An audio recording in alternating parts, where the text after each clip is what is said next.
talked about, saying that you can no longer pleasantly surprise TSM fans. Excellence is expected of you. And here they are being excellent once again into game one of the North American Summer Finals. Top seed for Worlds on the line. Syndra, Gnar banned away by TSM. No Karma allowed from a C9 ban. As far as TSM is concerned, they've only had 3 games within the last month where you can scout their picks and bans. And when they played CLG, they were very targeted with those bans. So the Syndra and the Gnar being taken out very early are the 2 champions that Jensen and Impact have been the most dominant on. So it does look like they're still going with target bans. I really like the GP ban here. This was critical for both these teams in their semifinals appearances, and it's something that both teams are very comfortable first picking as well. So taking 2 of those first pick top laners off the table does make people a little bit less comfortable up there.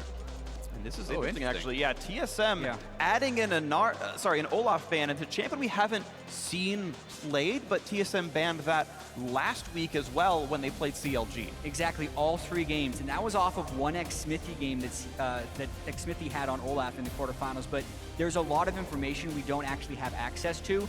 TSM probably wants to run some type of low mobility champion that can get beaten pretty badly by Olaf. So since I think it could also be a throwaway ban, and there's a lot of power picks still up for TSM to take. Well, smiles on the faces of Haunter. Hovers Zach and goes, yeah, Vladimir's the one for us. First pick, and really no surprise if you watch yesterday's series. Vladimir, incredibly high priority champion.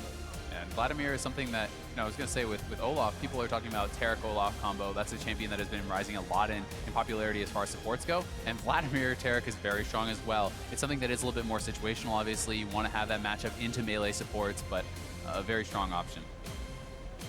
Of course, some of the synergies that normally are there with Vladimir, movement speed being a primary one. Karma and Sever not allowed to tag team, although you talk about Vlad and Taric being a nice popular combo. Other teammates there around as well, but now it's C9's choice to make their own options, and the question is what style do they want to play? We've seen teams like CLG go for more lane dominance and play Sorakas and Karmas in the bottom lane, or of course there's the perennial tanks here with the early showing of Trundle support with a Shen top. Yeah, and that doesn't really leave that much wiggle room either, because a lot of times an early Trundle pick can be flexed between the support and the top lane role, especially considering that Impact had so much success absorbing ganks and still being a carry threat. That is a little bit harder to do on Shen, and it also allows whatever pick TSM wants against it. With that being said, GP and Gnar are 2 of the best picks against Shen, and those are already off the board because of bans. Definitely does work well. One of the difficult things about Shen, as far as avoiding that aggression, is the way to be aggressive is also your way to be defensive. You have to use that Shadow Dash, your taunt, to actually go in and get those good trades, and without that, you really cannot bully people out of lane at all. But if you ever do that, if you ever go aggressive, you can really be punished heavily by these enemy junglers. And even though these 2 teams don't typically camp for top lane very much, if you start learning tendencies, right? These teams have had a week to watch the tape to see how does C9 play, how does TSM play. Oh, we found some openings, and you can always change up the style if it makes sense against your opponents. And Jhin and Echo locked in here. Echo, something that has been extremely popular in top lane of late. Huni playing it non-stop yesterday, even putting his own twist on the build, going for that Titanic Hydra. And we also have to consider the type of playoff meta that's going to be developing in North America.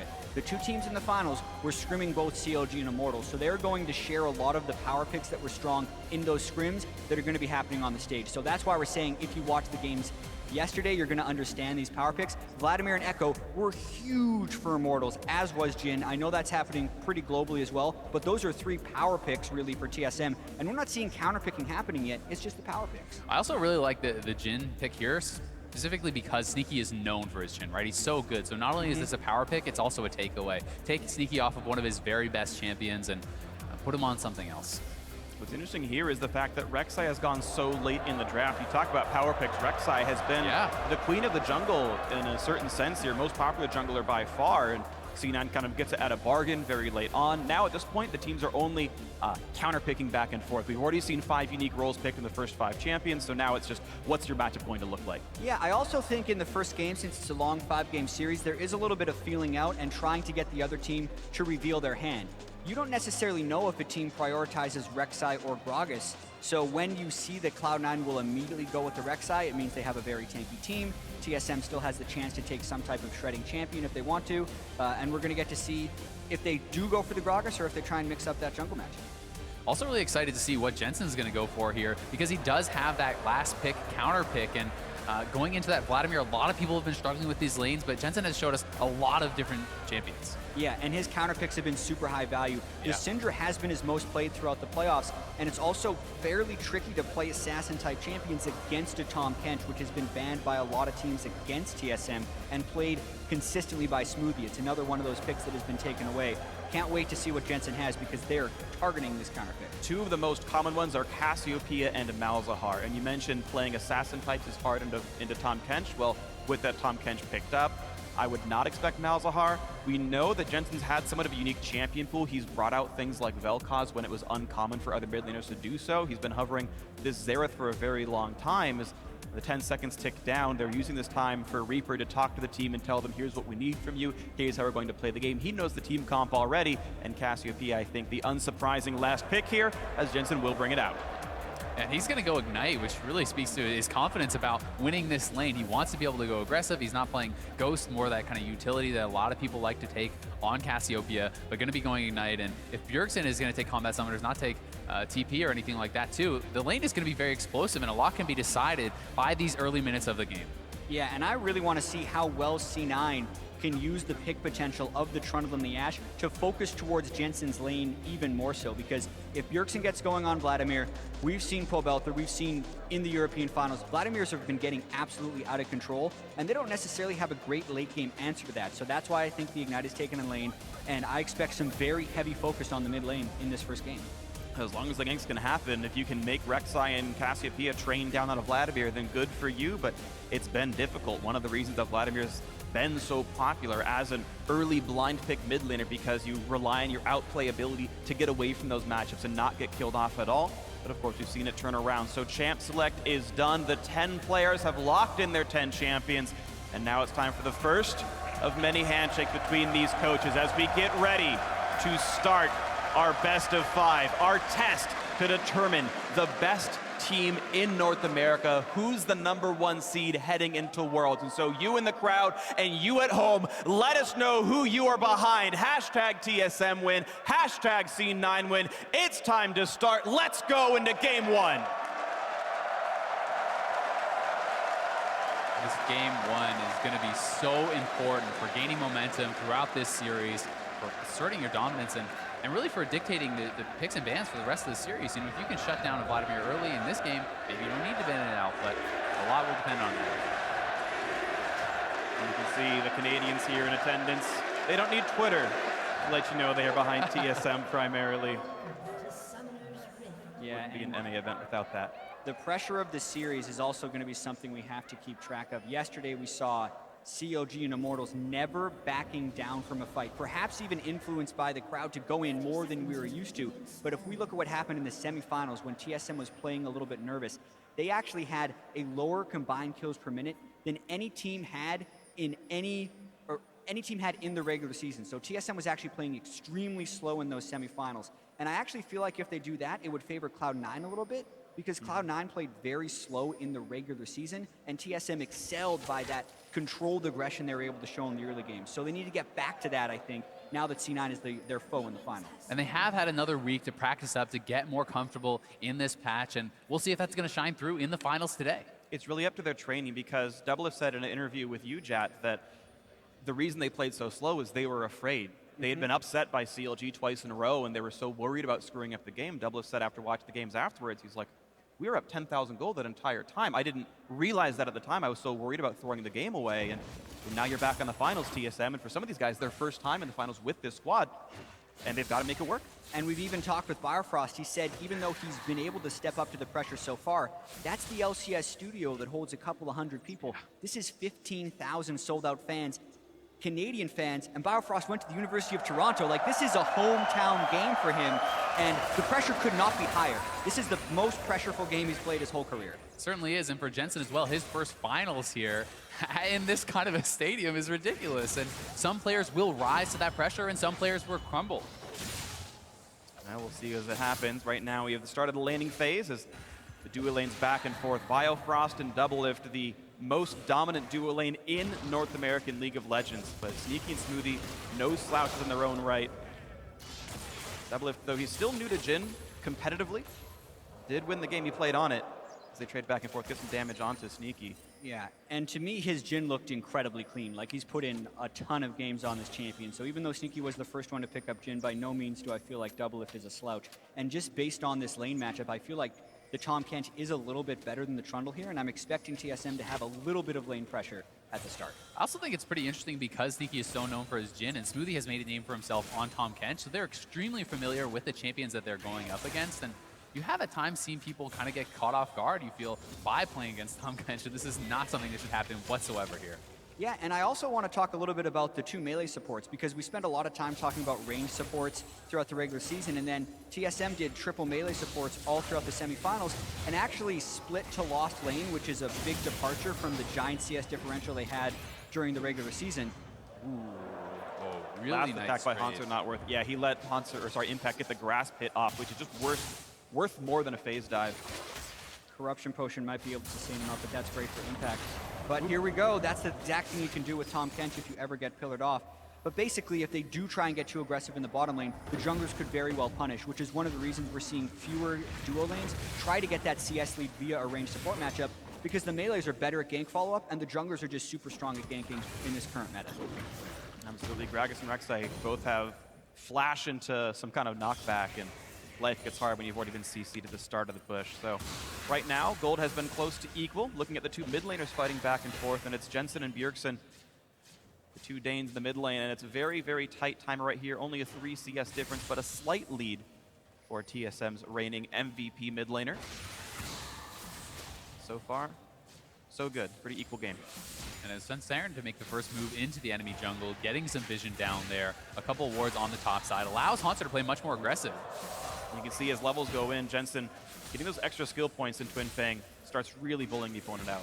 Yeah, we do have to point out that he did switch out the Ignite for the Ghost later on, so he's going to still have that teamfight presence. But even then, you have to respect Cassiopeia's damage in lane because of the Twin Fang spam. If you ever get caught out, she will run you down, and he'd also be at risk of a dive if they really got him low. The blue buff here too is massive. Cassiopeia does so much damage, but you're really heavily gated by your mana, especially before you have a tier, and he's not going to have to deal with that because he got gifted the blue buff, one of the advantages of having Rek'Sai.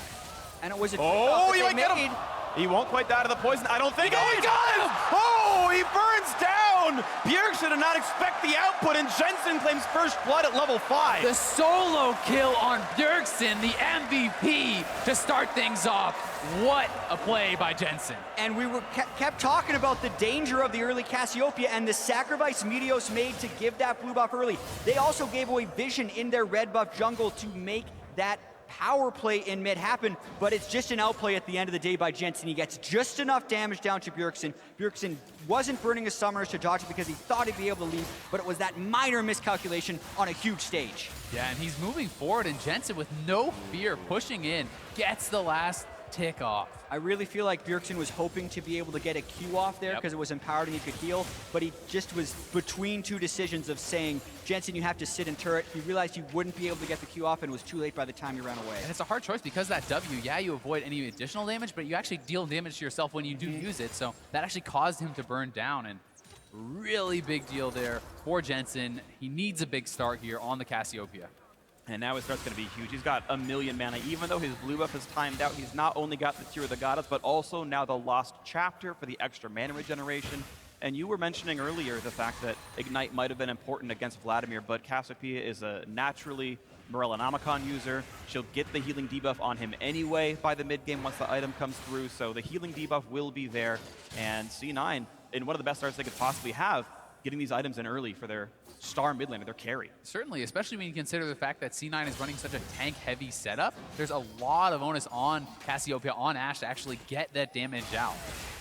And it's such a huge boon for Jensen to get that kill on a Bjergsen, because we've been talking about so much pressure and momentum that goes into this.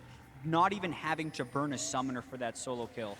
In this two-threat composition with a strong tank line, we see teams completely trying to funnel kills into those damage dealers. Yeah. And when Jensen gets one on his own, boy, it's nice to have a mid laner like that.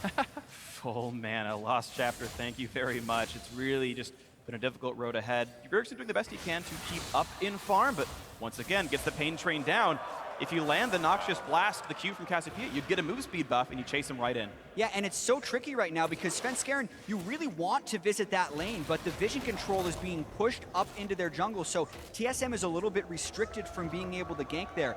During the regular season, Svenskeren had a really high jungle proximity percentage towards mid lane. 27% of his pre-50-minute time was spent within 2,000 units of Bjergsen. That's dropped off in the playoffs because they have different focus. C9's has gone up, and it's more evident than ever that they kind of need that in this game after the solo kill, but it would be incredibly dangerous. Speaking of danger right now, trade back and forth in the bottom lane, but Biofrost just shepherds double lift to safe. Here he is. Here comes the attempt. It's going to get the knockback in. A lot of damage. Jensen flashed the way. He's running for dear life with the Ghost and gets run it back around on Bjergsen. Decent damage. And now Meteos in the fray as well. 2-on-2. Shenalty comes in, and suddenly TSM in a 2v3. They don't like this one. The flash. Oh, he doesn't quite land it, but the arrow from downtown. Sneaky secures it. However, the trade kill comes back through. Nicely done by Bjergsen, picking up Jensen, making it a 1-for-1. And as Hanser walks down, actually a decent trade. Beautiful team coordination by C9. We talked about the mid lane focus, and every lane assists in that kill on the turnaround gank. That was the danger Svenskeren was going to undertake by going for that gank, and it backfires.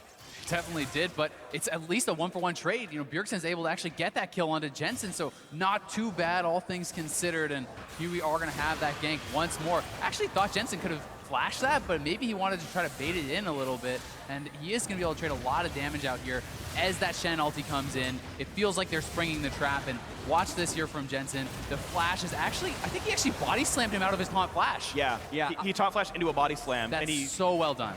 Actually watching that again, it does appear to be just the smallest bits of nerves for C9, like not flashing the ultimate from Svenskeren either speaks to some overconfidence or some nerves, and that could have been avoided from the death for Jensen on a couple of different areas there. And like you said, it was a 1-for-1, so despite C9 using all those ultimates and pitching in so much, being able to trade the kill is actually pretty huge for TSM. And the recipient of the kill, I think, more important as well. Both these teams, actually, I guess Hanser is a threat in himself, but Vladimir got a kill, but the tank Shen did on the other side here. So only a split 2 ways assist for Jensen means Bjergsen gained more on a comparative level. And mid lane back to dead even now, and you can see just by the way these guys are positioning themselves in lane, Bjergsen was getting a lot more confidence because of this. He's picking up a lot of MR. He's very close to his Spirit Visage now, which is going to be massive for him.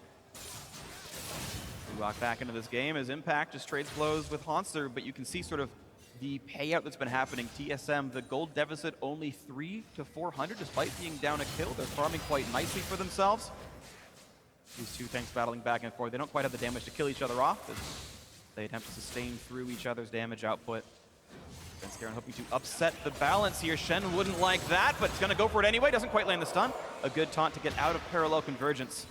As TSM converged on him. Impact has been trading heavily with Hanser, but he's never blowing his flash. He's respecting the chance of the gank, even though he could cut out more of an edge for himself in lane. It's not about the 1v1, it's about playing to the jungler, respecting your opponents.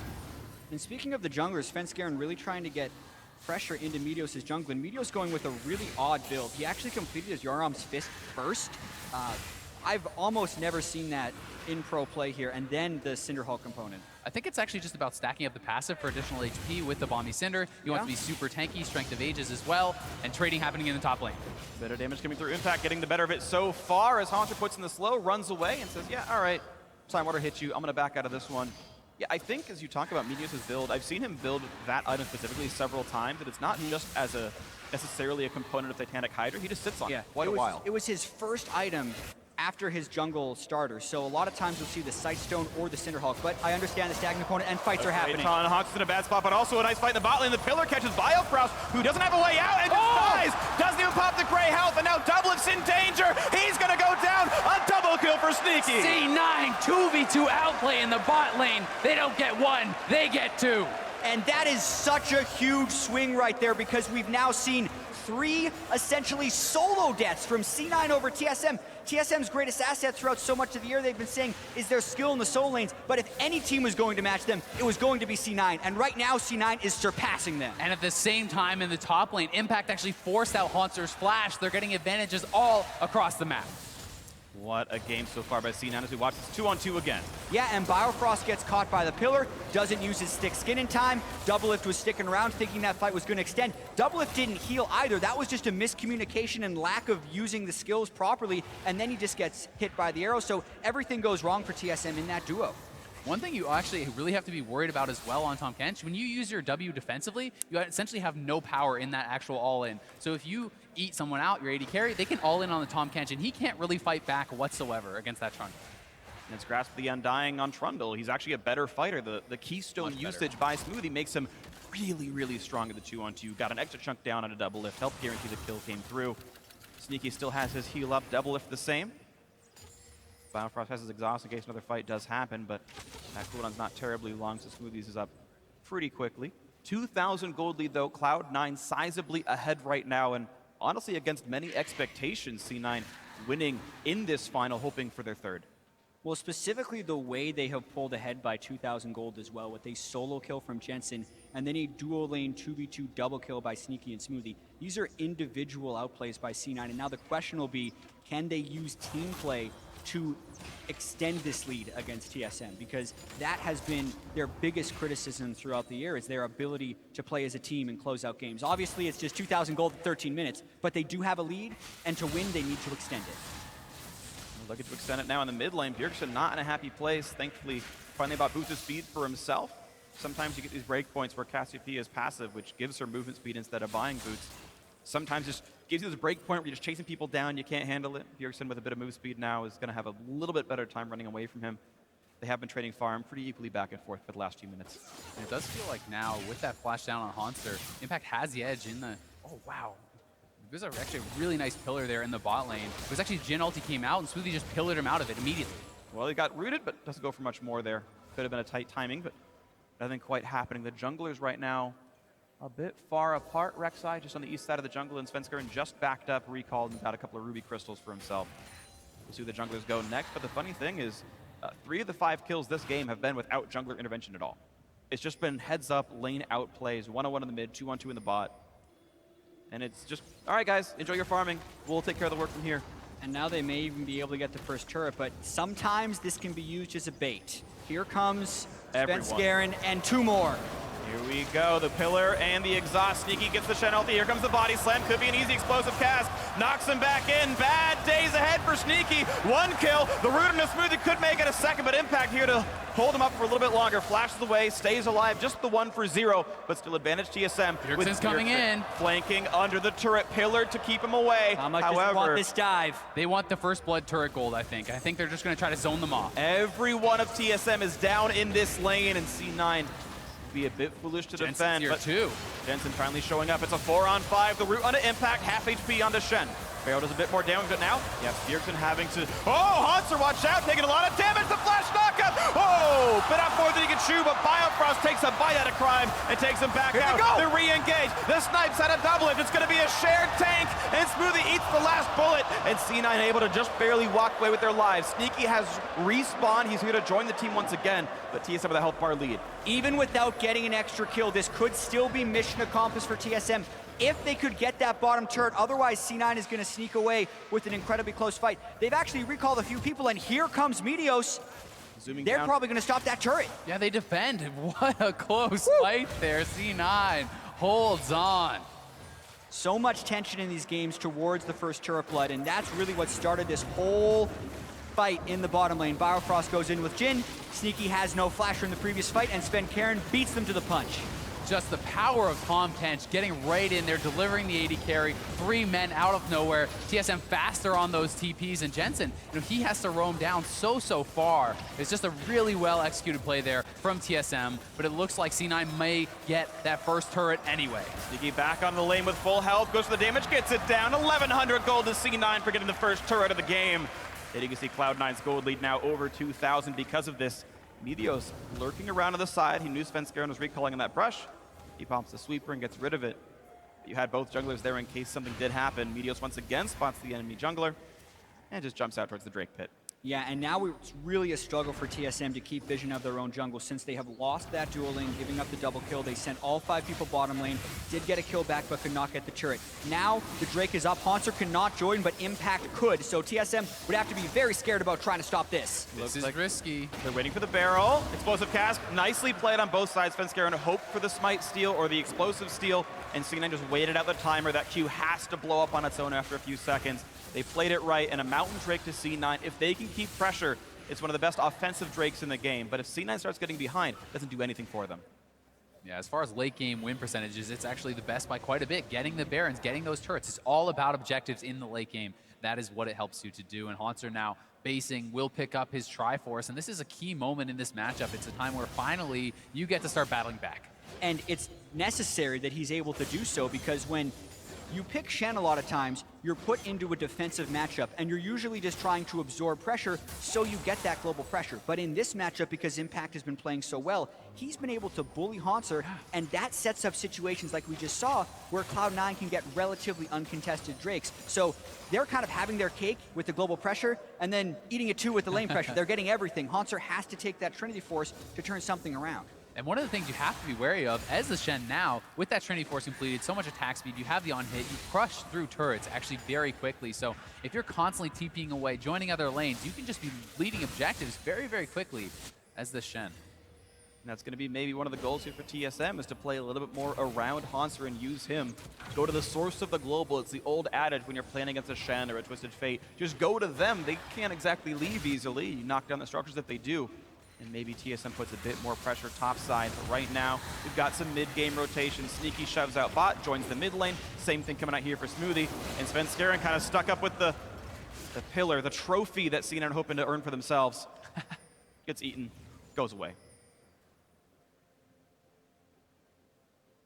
Becoming a pretty tense game here. C9 did jump up to those early lane kills, but it hasn't necessarily snowballed ahead in CS. And I feel like TSM is trying to control this game a little bit. The pace had been getting away from them, even though they were a fast-playing team in the regular season. They haven't been able to get control early, and you do have to slow the game down a lot of time if you are behind to hope you can manufacture some kills.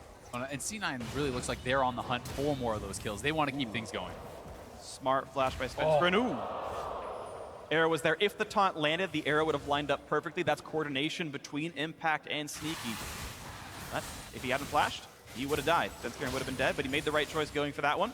No Rift Herald picked up this game, and you see the lane swaps that came through. C9 eventually sending their dual lane topside. TSM making the right choice to not match that. They're behind. How about they take a turret instead? And that should be a one-for-one turret trade eventually. Though C9 are a bit slower on the play, this should likely fall down shortly. Yeah, and it's going to be pretty tricky for TSM to defend, but I actually feel like they're going to be able to, because they're swapping back Doublelift and Bifrost, and C9's already been punished for trying to finish a turret while Tahm Kench is on the way in the past. Yeah, they could actually look for a play here with Jhin ulti available, Tahm Kench ulti available. If they actually stay too long here, C9 could be in trouble, but I think they sense it. They're backing off. Don't want a repeat of that bot lane fight. It looks like C9 are waiting until the map resets a bit more. For one, Enchanted Crystal Arrow is still down. For two, wait till Haunter's over in the bot lane so you can use the global advantage that Impact has by stand uniting, teleporting back, whatever he needs to do. Right now, Impact is pressuring bot lane, so Haunter must join him, and now C9 can try to face that 2-on-2 one more time, and maybe this time they'll actually get something for it. Looking at the builds as well, Doublelift has Ghostblade and the Serrated Dirk, so he's almost where he wants to be. It'll be interesting to see if he goes for a Maw or a Duskblade, if he's worried about being dove on top of. Aside from the Shen and the Rek'Sai trying to dive in, they don't have the greatest ways of punishing the low mobility carry, so I wouldn't be surprised to see a Duskblade. I also think in combination with the Tahm Kench, right, that's even more safety, so I would prefer the Duskblade here. Both are obviously very viable, and I just think that Tahm Kench, you need to use that support to allow you to be more aggressive, and a good way to do that is through your builds. Definitely agree. I think we expect to see the more offensive build of the two. Only really two items it can turn into at this point, so we'll see what it ends up being. 2-on-2 still battling back and forth, and it's still been a fairly close trade.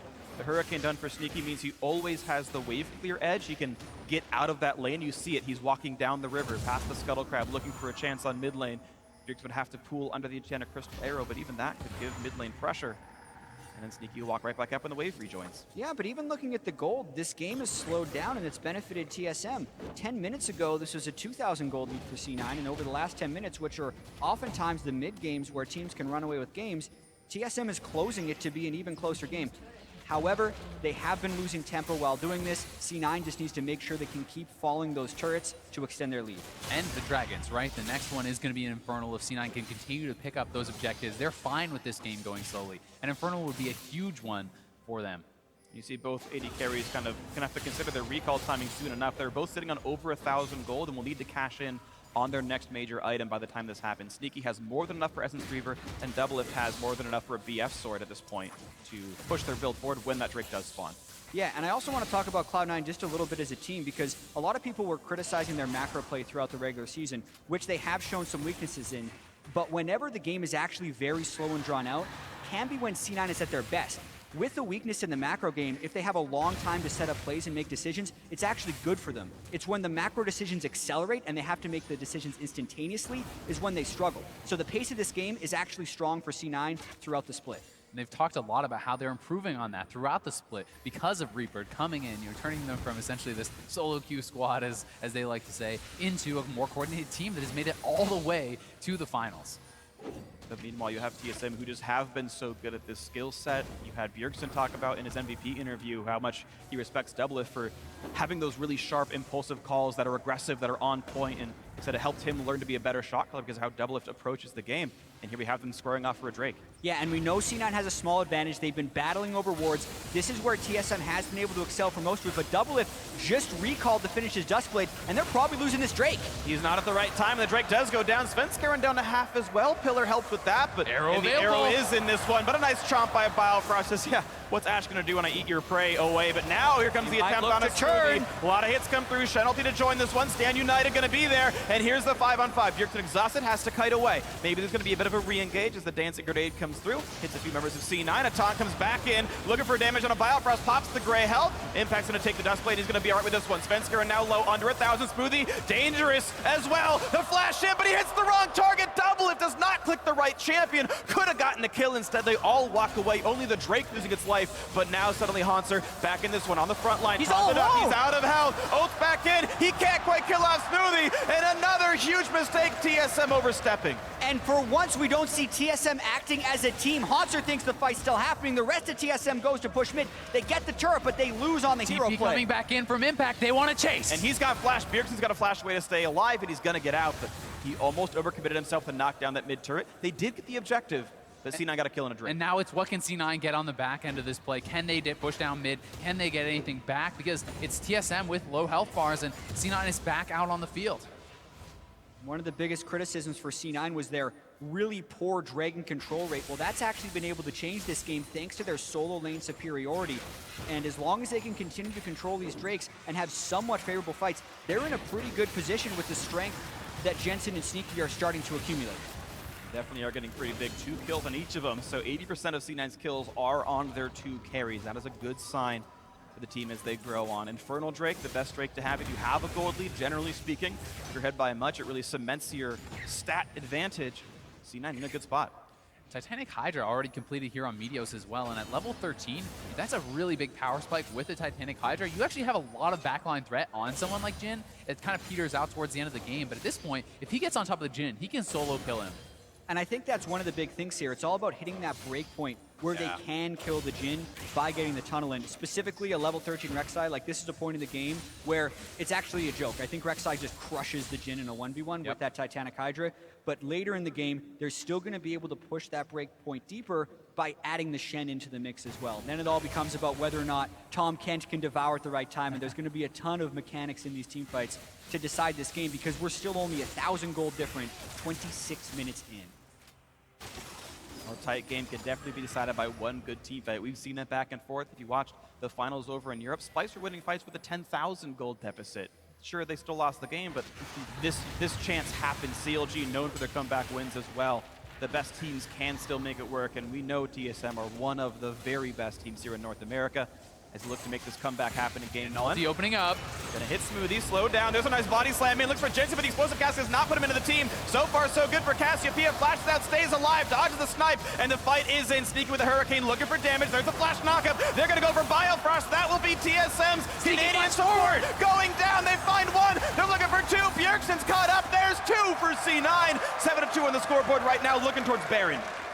Would be very risky still to go for that Baron. Can they actually do it this early in the game? And Some bases are happening. Meteos could all back. They do have Cassiopeia and a Mountain Drake, so the threat is very real. They want it. Full health. They can start it, and they're going to force Double It, Svenskeren, and Haunter to stop them. Here comes the attempt. Void Rush back in the mix. Impact full HP. Looks for a knockup. Can't quite get on Svenskeren, but it's still TSM low on health. Baron didn't reset. 3,000 health. Svenskeren's not in range to steal. They got it. C9 gets the Baron. They've got a 4,000 gold lead and a catcher on Haunter. They force his flash. Debilitating Poison wasn't there quite in time.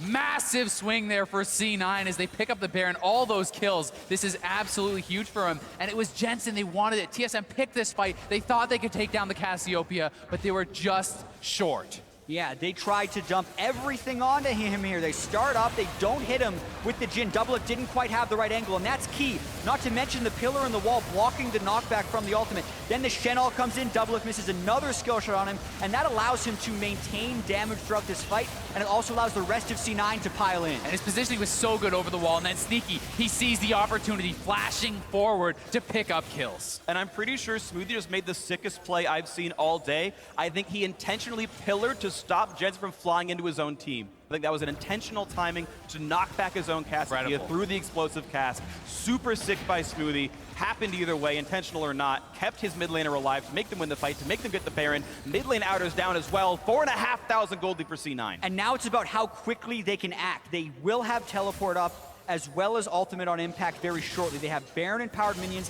and TSM, while they do have wave clear, it's not incredible, and C9 does have the ability to just push down these turrets with brute force. Down to half HP already. Smoothie tanks the snipe, doesn't care. Deadly Flourish, not able to do a trundle right now. This turret down to 15%.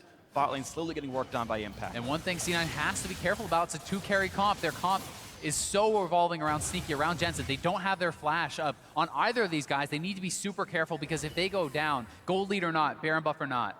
Yeah, the initiation could be womboed between Svenskeren and Haunter if they can get onto the damage dealers. If not, it could actually mean the end of the game with a Baron buff up. If TSM engages and fails a team fight, it's over. So that's why I think they're being pretty conservative. They know the game is still within reach, and they're just trying to mitigate the damage this Baron power play does. And meanwhile, Cloud9, I think, playing the proper amount of reserve. They've gotten some significant turret chip down, but they also know this Mountain Drake spawns in 3 seconds. They peel off a little bit early to make sure the wards are there. This entire jungle, you can see the red health bars from wards. C9, one last stab at this mid turret because they found the rotation, but there's Mountain Drake waiting for them now, number 2 to be picked up. Focus on objectives, calm, collected play here from Cloud9, who does not seem to be affected by the nerves at all. And I would have to say that it looks like TSM is a little bit affected by the nerves. Uncharacteristic solo and duo deaths in the early game. Yeah. Poor angles on a lot of the skill shots in that critical team fight from Double It, opening us up his curtain call on the edge so that Jensen could just simply flash away from it, and then also missing his skill shots later in the fight. More misplays than we're used to seeing from TSM, and C9 is punishing them relentlessly.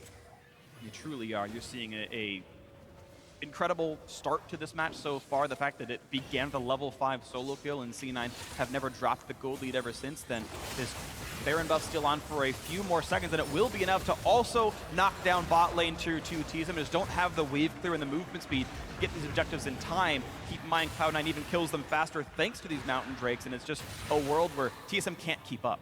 These item breakpoints are coming in so quickly for C9 off the back of this. GA just gets picked up for Meteos. Impact Vision is his third item. You know, we have almost a 4-item Cassiopeia here at 31 minutes in the game. This guy is going to be a menace in the team fights. Definitely will be. This is a scary thing right now if you're a TSM fan, because this game is getting farther and farther out of hand. Baron buff time's up, but the power play itself was quite good. Several turrets picked up, several thousand gold. And as the map resets, there won't be any more objectives for quite a while. It's 3 minutes on Baron, 6 on the Drake, so it's going to be basically contestable objectives, these turrets that TSM can hide under and defend themselves. And it'll be a question of how much C9 wants to try and push the tempo. With double Mountain Drake, they have such pressure innately around Baron because they can kill it in under 10 seconds very easily with double Mountain Drake Cassiopeia. But they still have Ash Arrow and Trundle Pillar, so if they really wanted to, they could try and aggress and catch TSM while they're waiting for this Baron setup to happen. And so much of it is just going to be about the vision around Baron. They must maintain full vision control to look for those picks, to look for the sneaky Barons, and really force TSM in a situation where they have to make kind of that lose-lose decision. Do you face check in? Do you just let it go? There's only so many vision tools for TSM. You can throw some barrels from Gragas over the wall. You can snipe with Jhin. The shots reveal as they go through the distance. You've got one blue trinket, but only one on TSM right now. It is honestly a bit hard to see what's going on. In situations like this, when you're the losing team, you often see 2, in rare situations 3 blue trinkets because you need to be able to cycle your vision towards Baron. You look at what TSM sees right now. Nothing in the river. TSM was setting up beautiful Baron baits against COG last weekend. Well, C9 is in a position to do the same to them. Yeah, and we'll be interested to see if they do make that swap as Baron does spawn. Still a minute 30 before it is up, and you know, if C9 is still looking in that area, we may see TSM make the swap. Sure. Any pro will tell you can start this early if you want to. Wards last 2.5 minutes, pink wards last forever, and they're playing it so well. Like, now look at where C9's vision is. TSM to go past their own jungle, then to the river, then to Baron, and the 3 phases in a minute and a half probably not going to be successful here for TSM. They may take option number 2, push straight up mid and try to force the team off of Baron, try to force the team to come to you, which is also very risky when you're at this much of a deficit. And you keep talking about the items. It's another one completed, the Infinity Edge being finished for Sneaky. Makes even the brute force team fights advantageous fights for C9. I really feel like TSM has to pull off some type of crazy maneuver, or C9 has to really fumble an initiation, because the item difference is actually even greater than you would think a 5,000 gold difference would be. Jensen even has enough mana, or money I should say, to finish his Archangel staff. Ben's caught! Yeah, and because Ben's caught, the flash into Devour. Biofrost keeps him safe for now. Bjergsen exhausted, running away for dear life, but Sven still burns down the poison. Beautiful Just pillar! Too much for him. Pillar to buy a bit of time. Huge knockups, and here comes the backline access. C9 have already picked up one, but how many more can they really get? The snipe comes through, Meteos takes him out, and it's gonna be a whitewash. No one from TSM can stand up to the damage output. Incredible fight, and even though Biofrost saves their jungler temporarily, they used the eat there. He had to use his flash, they used so much, and C9 saw the cooldowns used, and they committed to the fight. And you have to kind of wonder why TSM was up that far on the map. They didn't even have vision behind them, and they were up there. Sven Skaren gets caught at the start, and with C9's immense lead, they just chase them down. I loved Smoothie's aggression with the flash pillar and Impact's willingness to ult the support to secure the big fight. And with respawn timer still coming through, C9 already available to knock down Baron Nashor. 2, 3, 4, 5, and TKO. That's Baron knockdown for C9. The quick recall to reset, and what could be a game-winning push over the next 3 minutes.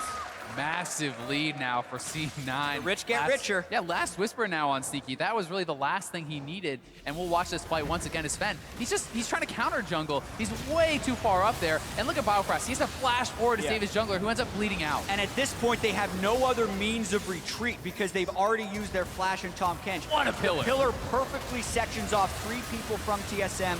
Meteos flashes in. Impact actually is only there to taunt Bjergsen, but that's all they needed. And look at Bjergsen on the back end of this fight. He actually gets a lot of people pretty low, has significant AoE damage there, but there's just nothing left from his team. They already had used everything, and C9 now pushing forward, looking to crack inhibitors. 2 available inhibitor turrets specifically. Top lane tier 2 is still alive. We'll see how much C9 can get. They've reset, they bought the items. If they want to go back and grab Elder Dragon, they can. And it's just based on what they think is optimal with their shot calling. Do you want to double up the 2 buffs? Do you want to grab Dragon at the end and keep the push going for 2 more minutes afterwards? That's just up to how they think they can pressure the map. Yeah, Impact split push pressure should be able to take a turret against Haunter. That should be a bit of a duel.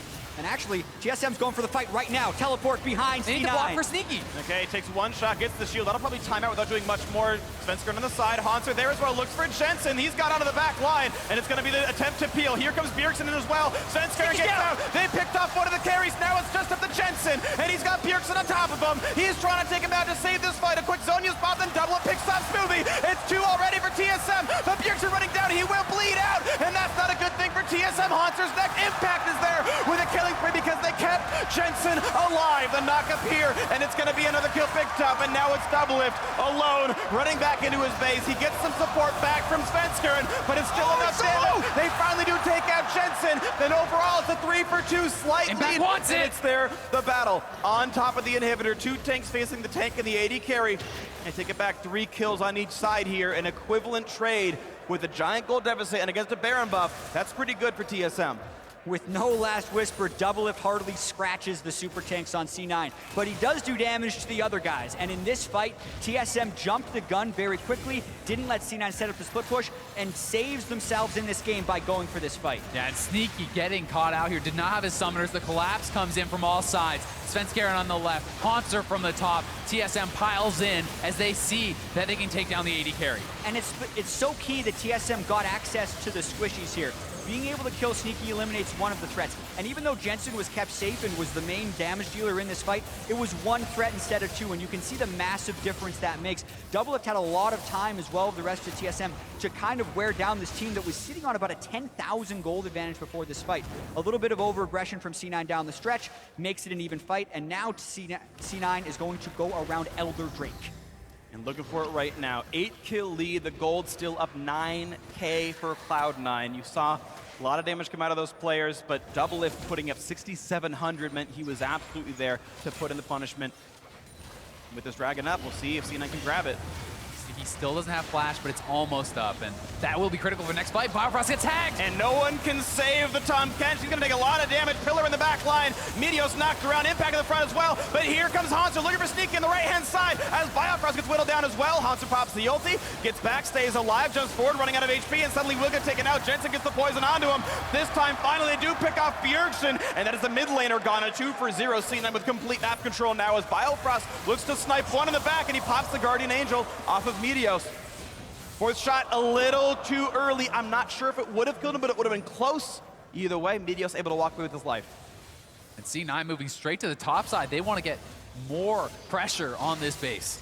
Fights that start with Biofrost having to devour Svenskeren are not good fights for TSM to be having. He's trying to get vision, C9 is punishing it, and now instead of going for Elder with the double mountain, they're opening up the inhibitors. It's going to be inhibitor number one, absolutely. Still 20 seconds on the solo laners of TSM. Cloud9 gonna go for Nexus turrets here. They don't want a dragon. They want game one right now on the Nexus turret number one. 3 going down versus 5. fast. Damage on a Sneaky. Double mount, Drake certainly helps. Turret number 2. 5 seconds on Haunter. Here comes the engage. And just barely Doublelift stays alive. But look at the damage up. He's already picked up Tom Kench. Here comes Haunter. Nexus turret still alive. Damage on a Smoothie. They've already picked up 3. And suddenly C9 taking a little bit too slowly. Smoothie burning down. Haunter stays alive as well. Merlanomicon helping certainly a little bit here. It's a 5 versus 2. The Solos trying to keep it up. Bjergsen burning down. He's going to lose his life. That's it! As they go. And game one goes to Cloud9.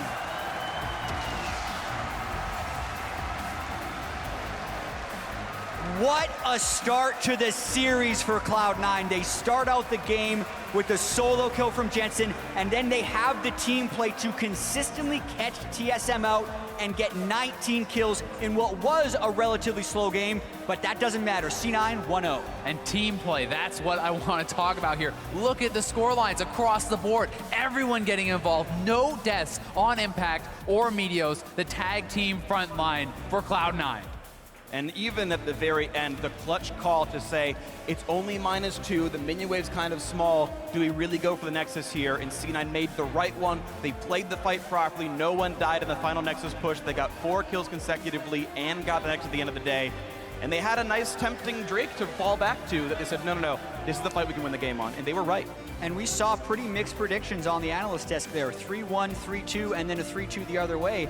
And the people that were thinking it was going to be a 3-0 for TSM were thinking, oh man, they have the macro play and they have the best players. But that can be put into question when they're getting solo killed in the lanes, and if C9 can win the individual lane matchups, it is anyone's series. And the margins, if there are even any for TSM, are very small in these individual matchups. These guys can be winning either way, and if you let Jensen get a lead like that, it doesn't matter. You know, he's on the level of Bjergsen. He can compete, he can carry the games, and they proved it here in game one, making the Vladimir look pretty ineffective. Yeah, and we saw in some of those fights like Bjergsen was trying to get in, but the deficit was too large. Yeah. The Cassiopeia and the Ashe damage was very high from a sustained perspective, and that's kind of what you need against Vladimir is like sustained burst, but that's what Cassiopeia and Ashe can do, and they were just eliminating him in the midst of the fights. The numbers were high enough there for C9. A beautiful game from them. The 2-on-2 victory, definitely amazing. Everything from that squad looked super wonderful here. The solo kills that you guys were mentioning, the 2-on-2 wins were awesome. And yeah, the junglers kind of sitting around farming because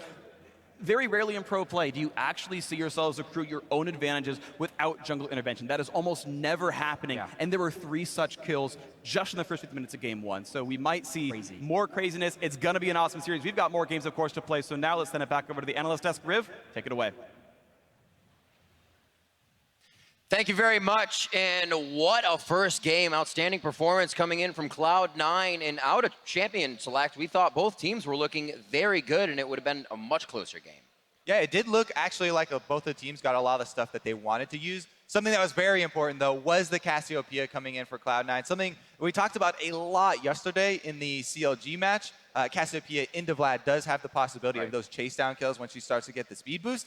And we saw it on display there. That being said, it was also some nerves. And that just shows the importance of Rek'Sai right now. She's so good in standard lane. She can go everywhere on the map, the global ultimate, and more importantly, when you gave up the Vladimir and you know what you're trying to counter, Cassiopeia is known to be a really good matchup into this. Because you have Rek'Sai, you're able to do a nice little path to hand off blue buff, and that allows Jensen to get that first blood. Had that blue buff not happened, I don't think C9 would have been able to snowball nearly as well. On top of the fact that so much of their vision in the early game was focused for mid lane. Pinks in both tries, making sure that nobody's going to surprise Jensen. And you saw that the only angle they had to actually gank him was through the Raptors. Yeah, but I think like Kobe was saying, it's just the fact that the nerves definitely played a part in it. It's one thing to say like they got a lot of pressure and attention, but it's one thing to die under your turret. This wasn't like you know Meteos came and forced a gank. It was 1v1, and it's tough to play Vlad versus Cassie. I'm not saying it's easy, but that's not what you expect out of Bjergsen, the MVP. I don't know how much nerves happen when you losing lane to a weak laner in Sneaky. Oh, okay. Whoa! Bringing up the bottom. It's a meme. He's obviously referring to the bottom lane double kill, which was huge in this game. As they talked about it on the desk with the casters, double lift and Bifrost dying 2v2 double kill like that has not happened. Like, we have not seen TSM die in multiple lanes at almost the same time without jungle pressure. I mean, even outside of it, Sneaky was so good at Ashe. The arrows for the mid lane fights, the arrows setting up on the taunts when you're rotating around the map, just playing him so well with Hawk. It was so impressive to see that this Ashe pick might become a way more contested pick than that Jhin. Absolutely. We saw the early kills. Kobe talked about that first blood. Our first replay is going to be at 8 minutes. This includes the fact that TSM's trying to get back in. Those jitters we were talking about because summoners weren't used to save Jensen. Right. There were some mistakes on both sides, right? See, here is some mistakes from Cloud9's side as well. I feel like this they could have baited and got out of it with just a kill for themselves. But Jensen, you can path around this corner and not take that turret shot. Because he took that turret shot, allows Bjergsen to get the counter kill. And that kind of boosted TSM's morale, you know, so they didn't, you know, go full, you know, off the end of the world right there. But it's just so, game number 1 in the finals, both teams are kind of working through some issues. Right, and I think TSM clearly had the bigger ones because they fell behind. And the thing about the Jhin pick is it's one where if you kind of fall behind the state of the game, you seem very low impact because you can't get through a triple tank lineup that C9 has. Whereas when we saw it being picked a lot yesterday by Stixxay, he was always crushing lane phase with it, so he was coming out kind of ahead of the game state. And once you fall behind through these jittery mistakes, perhaps, it's so hard for a Jhin to get through a Shen, a Trundle, and a Rek'Sai and try and melt through that front line. He just is basically an ult bot, hoping that his team can set him up. The drawbacks of these flat armor penetration builds that are so good at snowballing, you know, and so prevalent, not going to be able to get through those tanks. Right. Well, when you don't have the snowball, you're kind of forced to find the fights you can. 27 minutes in, we had pretty much our first 5v5. But this is where C9 already had a few leads on those mistakes, and when they butted heads, Cloud9 was just able to take over. This is going to show the example of what it happens when you have a 2-threat composition. This was an unfortunate cast, but maybe a really good pillar, and the Cassiopeia ultimate is going to be really great here setting it up. And remember that they're all in the miasma, so they're not able to really get out of this situation. And C9 recognizes they're winning this fight, and they're all willing to commit, particularly Sneaky. Anytime an AD carry flashes in and it goes well, it's so incredible to see that they understand, hey, I am the threat here. They cannot turn on me. And immediately that play is Netsama Baron, and that's a huge swing that you see right there. And not just any AD carry, an Ashe flashing forward. Like, that is your one tool to save your life as well. So if you're willing to use that and go forward, it definitely needs to be worth it. And it was there for Cloud9. And I think the thing to look forward to kind of looking in the other series is just the fact that Jhin didn't look great from Double Lift. Obviously the laning phase mistake, but there, that replay starts out with the Jhin opening up and just not being on target on the Cassiopeia, they're clearly going for it. He just walked out of range of it, and he was never really, even if the cast hit, he's probably not going to die. It was just not It's the second game of Jhin through not only regular playoffs, basically, so he has not just shown. see the first one. Exactly, and it doesn't look that great. You know, we have seen him on Ashe before. We have seen him on the Sivir, which is an unlikely pick in this series because of just how much priority there is on that. But maybe open themselves up to more tools in the early game as opposed to having such limited places to go with the matchups that they currently have. And speaking of those bold moves, I just want to reiterate the smoothie point that I had at the beginning of the show again. Oh, yeah? Because the pillars were critical for Cloud9 getting a bunch of these kills. Freak thought so as well. So Cloud9 have chosen blue side as they come into the next game. They're going to switch things up, obviously keep TSM on their toes as well. So we'll see how that comes into play. Yeah, I think the thing too was like TSM didn't look like awful.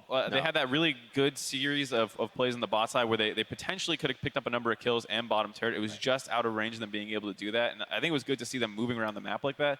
Like we said, maybe the first game jitters, it tends to happen in the finals. You see people a little sloppier. And I think if they can start moving around the map like that without the mistakes before they get like onto the map, then they have a good chance of kind of taking the lead. Final comments, Kobe? Both of these teams do employ sports psychologists. So now is the time to put them to the test. This is a best of 5. That was only game 1. All right, all the jitters have been shaken off. Back to the coaches, back to the staff, and we'll see what they come out as we are headed for a break. When we come back, it's game 2 of this final series between TSM and Cloud9. First, we would like to present a trailer for Season 2 of Legends Rising, which takes a close look at the everyday lives at some of the world's best League of Legends players, including Canada's own Wild Turtle.